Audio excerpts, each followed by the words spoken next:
आपको महिला सड़क सुरक्षा केंद्र के बारे में जो बता पाए।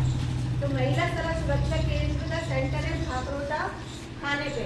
तो भाकरोटा थाना है, उसी पे महिला सड़क सुरक्षा का केंद्र है। जैसे यहाँ पर आपका केंद्र बना हुआ है, ऐसे महिला सड़क सुरक्षा का केंद्र बना हुआ है। उस केंद्र के अंदर में 4 थाने आते हैं, महेंद्र सिंह, विधायका, बगरू और भाकरोटा। इस क्षेत्र में जितना भी एरिया आता है उस क्षेत्र की महिलाएं महिला सड़क सुरक्षा केंद्र को संपर्क कर सकती है। तो ये पूरा क्षेत्र हो गया, मतलब पश्चिम जोन, जयपुर का जो पश्चिम जोन हो गया, उस पश्चिम में जितनी भी महिला आती है वो तुरंत ही उनका जो केंद्र पड़ेगा ये पड़ेगा भाकरोटा। महिला सड़क सुरक्षा केंद्र के लिए उस महिला सड़क सुरक्षा केंद्र की क्यों जरूरत है? क्योंकि महिला जो घरेलू वायलेंस होती है, घरेलू हिंसा के जो प्रकरण होते हैं उनमें वो किसी भी तरीके की मदद ले सकती है। जरूरी नहीं है प्रकरण को पुलिस ही सुलझा रही है या फिर डायरेक्ट अपन पुलिस के पास, कई प्रकरणों में हमें पुलिस की एफआईआर की जरूरत नहीं होती है, पर समझाइश की जरूरत होती है कि कोई जैसे किसी के बच्चे को समझाना है, सास को समझाना है, कई बार सास बहू समझाती है पर सास समझती नहीं है, तो समझाइश का काम केंद्र करता है। जिन प्रकरणों में लगता है कि बहुत ज्यादा सीरियस मैटर है उनमें अपन एफआईआर दर्ज करा के उस महिला की पूरी मदद करते हैं या विधिक मदद भी हम लोग दिलाते हैं। हर प्रकार के प्रकरणों की मदद वहाँ पर दिलाई जाती है, पर समझाइश अपना एकमात्र ये है कि सिर्फ एफआईआर कराने से या पुलिस में जाने से और एक दूसरे से दुश्मनी निकालने से पारिवारिक रिश्तों में दुश्मनी नहीं होती, समझाइश चलती है। पहले गृह पंचायतों के आस पड़ोसियों के बारे में एक दूसरे से समझाइश में काम हो जाता था, पर आजकल बहुत लोग हैं कि जो कि पन्ना पंचायत की मांगेंगे तो पुलिस में जाएंगे, तो पुलिस में भी पारिवारिक मामलों को सीधे तौर पर दर्ज ना करके पारिवारिक समझाइश में भेजा जाता है। तो उस केंद्र का सेंटर है अपना भाकरोटा थाना। तो वहाँ पर महिला सुरक्षा एवं सलाह केंद्र, सबसे पहले महिला की सुरक्षा का ख्याल किया जाता है। उसके बाद सपोज उसको घर वालों से जान की परेशानी है, मतलब उसको जो अपनी जान का डर है, तो पहले उसको सुरक्षा मुहैया कराई जाती है। उसके बाद अपन उनको जो भी समझाइश की प्रक्रिया रहती है उसको अपन।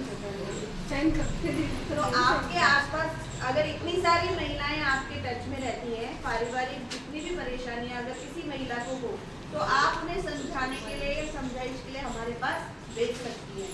अगर वो थाने पे आने से डरती है कि नहीं मेरे घर वाले क्या बोलेंगे, मैं थाने पे नहीं जाऊंगी, तो आपको ये कहना है कि सेंटर महिला सड़क सुरक्षा केंद्र का है, थाने का नहीं है, जिससे आप समझाइश के लिए वहाँ जा सकते हैं। पर आपको सुरक्षा की जरूरत होती है तो हम आपको सुरक्षा भी प्रोवाइड कराएंगे, चाहे वो अगर जैसे बच्चियाँ ये होती हैं या महिलाएं होती हैं ना अपने पियर में रहने चाहती है क्योंकि पियर वाले उसको साथ नहीं देते हैं, ससुराल मारता पीटता है, ससुराल में बहुत मारपीट होती है और फिर भी वो पियर वाले उसको सुनते नहीं है, उसको मदद नहीं करते, उसके साथ नहीं खड़े होते, तो ऐसी सिचुएशन आ जाती है महिला ना तो पियर जा सकती है, जाना चाहती है और ना ही ससुराल में जाना चाहती है। फिर हम उनको शेल्टर प्रोवाइड करते हैं उनकी सुरक्षा के लिए।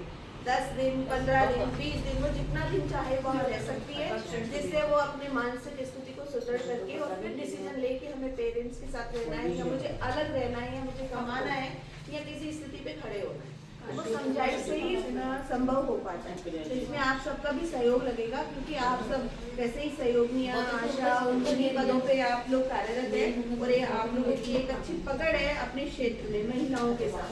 तो जितनी भी अगर आपको महिलाएं लगती है कि उनको मदद की ज़रूरत है तो आप उनका संपर्क उनको समझा के सीधा आप केंद्र पे संपर्क करें।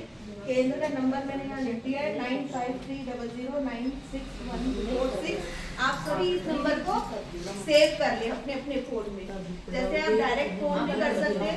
950 to 550 केंद्र पे ये फोन चालू रहता है। अगर उसके बाद भी आपको मदद की जरूरत होती है तो ये है प्रभारी वहाँ की, तो आप मेरा नंबर भी सेव कर सकते हैं 9929263596।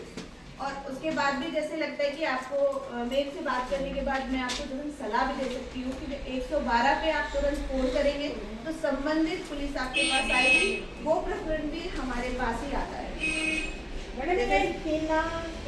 हिना वाधवानी,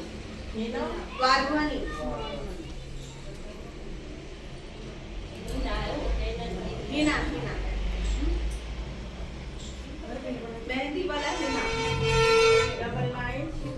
99 महिला उनके साथ टच होना चाहते हैं ताकि हम लोग उनकी मदद कर पाए, क्योंकि बहुत सारी चीजें होती हैं। देखो एक नॉर्मल घरेलू चीजें होती है, उनको तो हमें प्रकरणों में नहीं ले जाना होता, बट बहुत सी ऐसी महिलाएं हैं जो परेशान होती है, सेक्सुअली हरासमेंट होती है, मार उनको रोज मार पड़ती है किसी ना किसी के कारण, छोटी सी गलती के कारण उन पे हाथ उठाया जाता है, ठीक है। जैसे ही रूम में जाती है पति उनको सेक्सुअली परेशान करता है, एक तो मार खा के ही बाहर परिवार के, फिर आगे पति का टॉर्चर सहे। तो ऐसी महिलाओं को सख्त जरूरत होती है कि हम उनको मदद करें। कुछ ऐसे बच्चे होते हैं जैसे नाबालिग शादियां हो जाती है और वो कुछ अपनी बातें चीजें बता नहीं पाती हैं, बहुत सारी चीजें होती हैं, तो उन बच्चियों की भी हम मदद कर सकते हैं। कुछ बच्चे ऐसे होते हैं जो साथ में हमारे उनसे, जैसे पति पत्नी लड़ रहे हैं और उनके बच्चे टॉर्चर हो रहे हैं, पति पत्नी ना अलग हो सकते हैं, साथ रहना उनकी मजबूरी है, सास ससुर का दबाव है, माता पिता का दबाव है, पर उनका टॉर्चर उनके बच्चे बर्दाश्त करते हैं, जिससे वो गलत रास्ता अपनाते हैं, नशा करते हैं, बाहर भाग जाते हैं, छुट्टियां करते हैं, स्कूलों में नहीं जाते हैं, गलत संगत में पड़ जाते हैं, क्योंकि उनको पुचकार और प्यार की जरूरत है। तो बाहर का कोई भी आदमी पुचकारेगा कि माँ बाप तो लड़ रहे हैं, घर पे उनको प्यार मिल नहीं रहा, समय मिल नहीं रहा, तो बाहर कोई भी गलत आदमी उनको पुचकारता है तो उनका परिवार खराब होता है, उसकी वजह से फिर घर में झगड़े हो रहे हैं। तो ऐसे घर और परिवारों की समझाइश के लिए ही महिला सुरक्षा सलाह केंद्र बना हुआ है। तो आप लोगों के आसपास, जैसे आपके पड़ोस में आपने प्रकरण मुझे बताया, तो अगर उस बच्ची का नंबर भी आप हमें प्रोवाइड कराओगे तो हम उनसे संपर्क करके उनको मदद देंगे। दूसरे रखे अपने को छोड़ रखे। हाँ ठीक है, तो जैसा भी है तो आप ये नंबर सेव कर लीजिएगा। नेक्स्ट मंथ आके मैं आपको पैम्पलेट्स प्रोवाइड करा दूंगी जो आप चिपका लेना अपने बताना चाहे तो पैम्पलेट पे जब वो नंबर देखेंगे तो तुरंत वो स्वयं ही उसमें कॉन्टेक्ट कर लें, ठीक है। और आप जागरूक नागरिक हैं तो एक दूसरे की मदद करना सभी का फर्ज बनता है, तो आप लोग एक दूसरे की मदद करें, महिलाओं की मदद करें, और हम आपकी मदद के लिए तैयार हैं।